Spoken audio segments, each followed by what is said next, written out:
Todavía no salimos de la sorpresa y ya ocurrió otro hecho alarmante en Francia.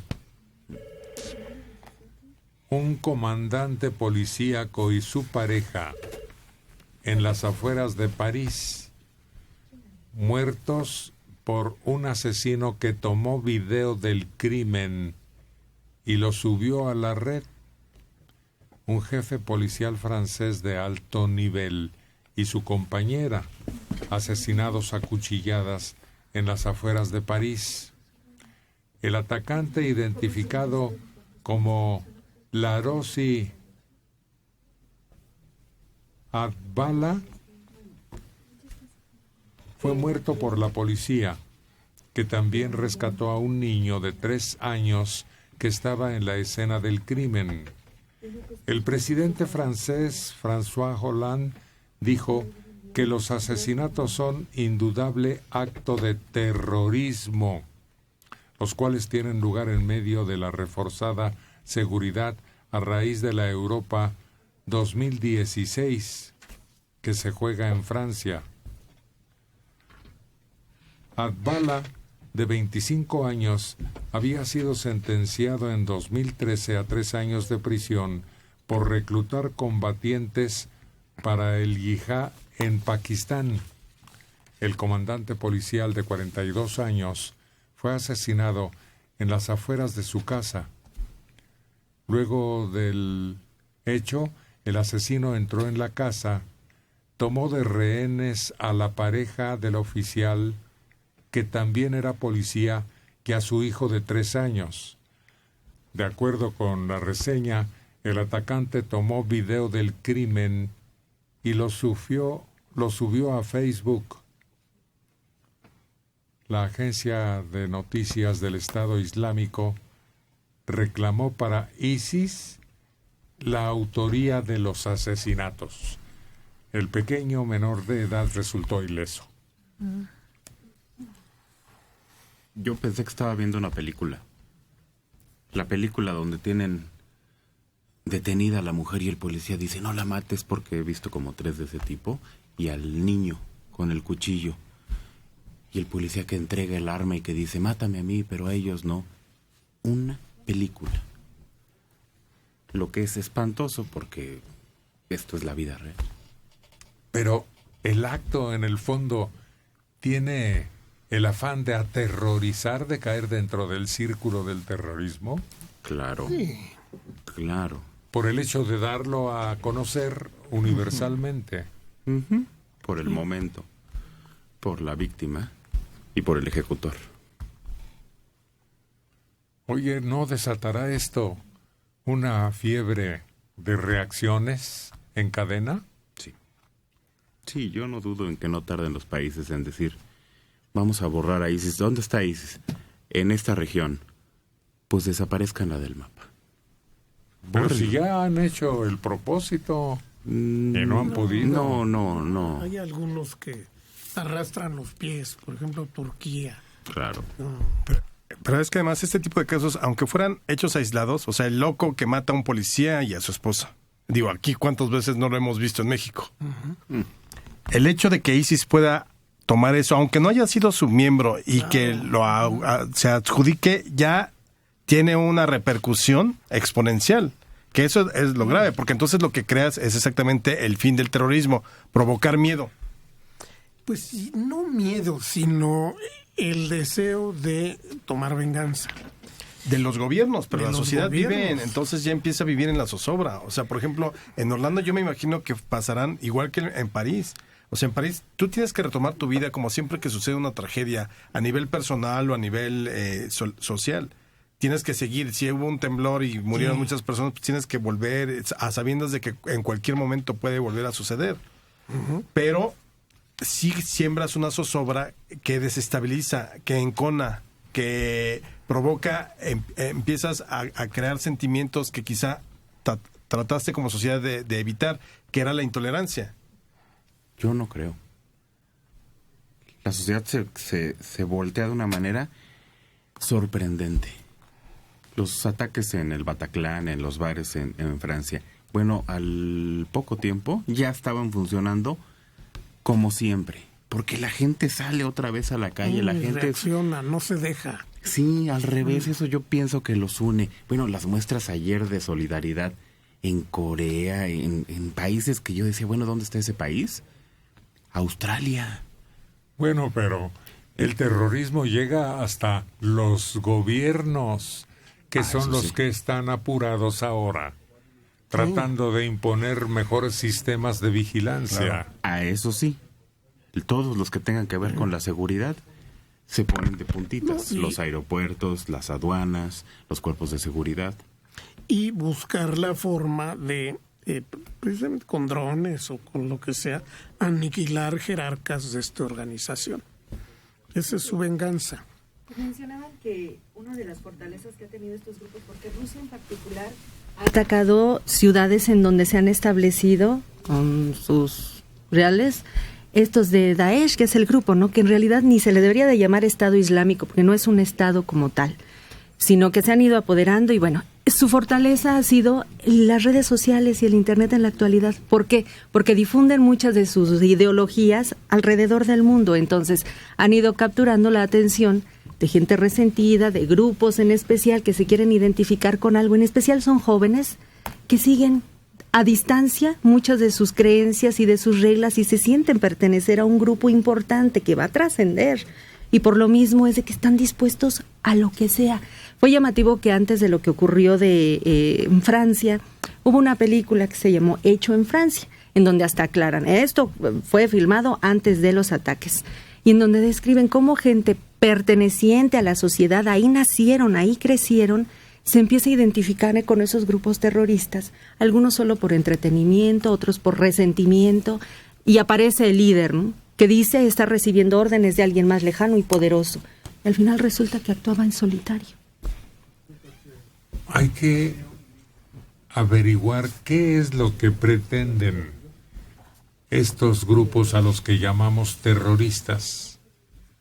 Hay que recordar que ellos pusieron ejecuciones ejemplares, brutales, con una bestialidad que nunca habíamos tenido al alcance con los modernos medios de comunicación, las ejecuciones de descabezamiento o sumergir en jaulas a víctimas para que perecieran ahogadas desesperadamente o deshechas en sustancias agresivas.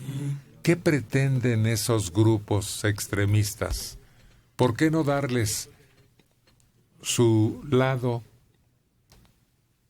satisfaciendo algunas de sus demandas para no llegar a tales extremos?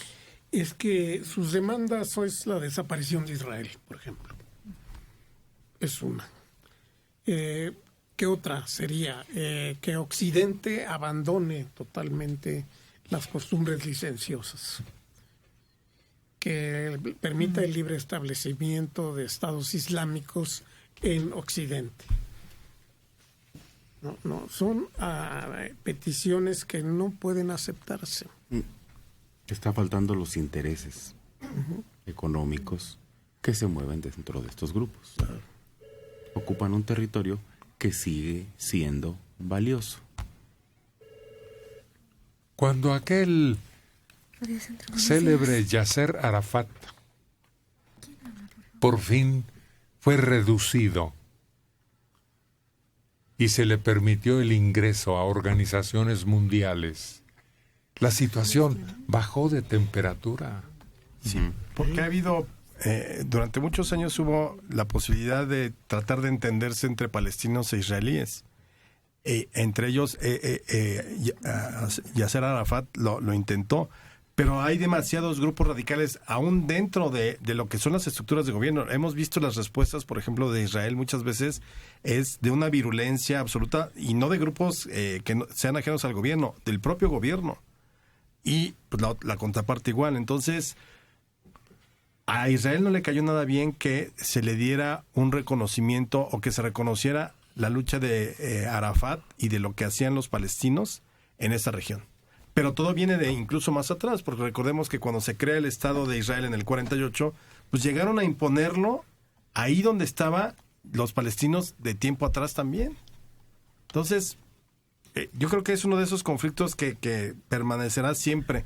Y creo que ahorita el problema no es tanto ahí como en Siria y en toda esta parte. Creo que allí sí se reenfocó por la radicalización del conflicto hacia otra región que no es necesariamente es una Palestina. Guerra entre sectas islámicas, sunitas, musulmanes, contra chiitas y otros grupos. Y es contra el mundo occidental. O sea, ya no es nada más Israel, desde luego es ejemplo y lo tienen ahí y el apoyo de Estados Unidos, pero ya es una declaración abierta de guerra contra el mundo occidental y el modo de vida occidental. Y la libertad de la mujer, además. Lo han dicho. Pero lo gravísimo es que están dispuestos a todo. No reconocen límites. No, porque la recompensa no está aquí. No. Exactamente. Y ahí sí no hay ni cómo Es hacerle. una lucha religiosa. Y esas son muy... Y el muy- paraíso les está prometido. Exactamente.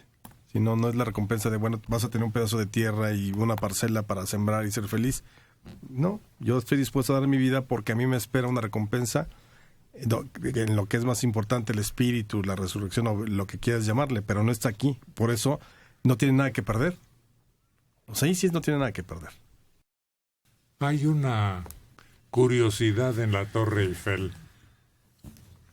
Un día después de anunciar que uno de nuestros soldados cometió el ataque contra el Club Orlando, el Estado Islámico informó a través de su agencia de noticias que otro de sus yihadistas asesinó de 9 puñaladas a un policía francés.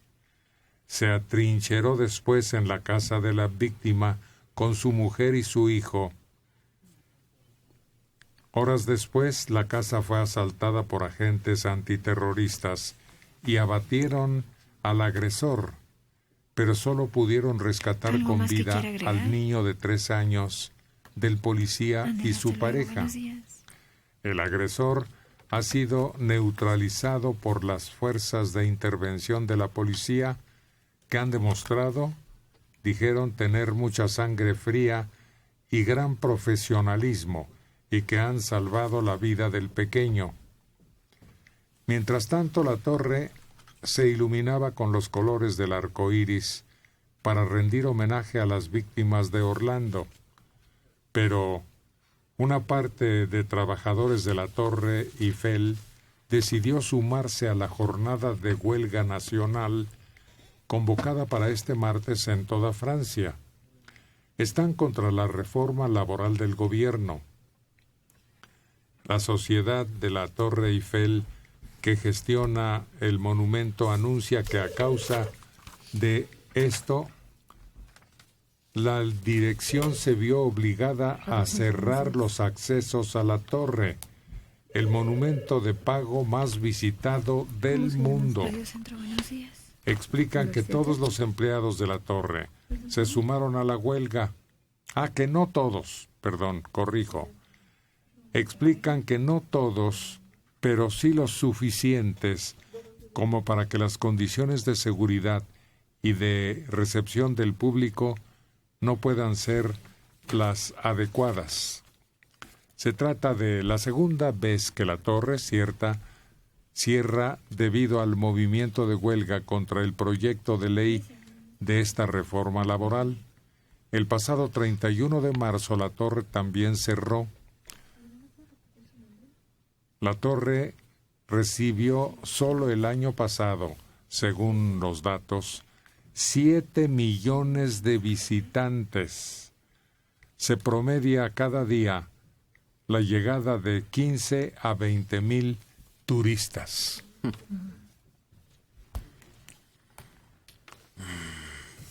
Es que es el emblema no solo de París, sino del mundo moderno. Del amor.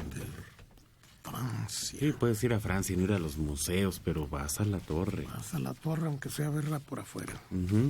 Claro, y lo mencionaba Héctor, fue el símbolo de la modernidad. en su momento. O sea, esta estructura de hierro, totalmente de hierro, rompió como los patrones de finales del siglo XIX, la Belle Époque francesa. Entonces, tiene como símbolos no solamente como de Francia y del amor, sino también como de ese símbolo de un progreso material que se puede alcanzar. Y también muestra pues qué fuerza tiene todavía los sindicatos en Francia, la CGT sobre todo, que es un avasallador, puede paralizar el país si así lo quiere. Entonces tienen que tener mucho cuidado ahí con las reformas que se requieren. Es indudable que se requieren. ¿Por qué? Pues se están agotando los fondos para las pensiones y tanta cosa, ¿no? Pero toda solución tiene que estar concertada con ellos. Porque y esos no son charros. Pero los van a destruir como sucedió en Grecia. Pues los tienen que eliminar.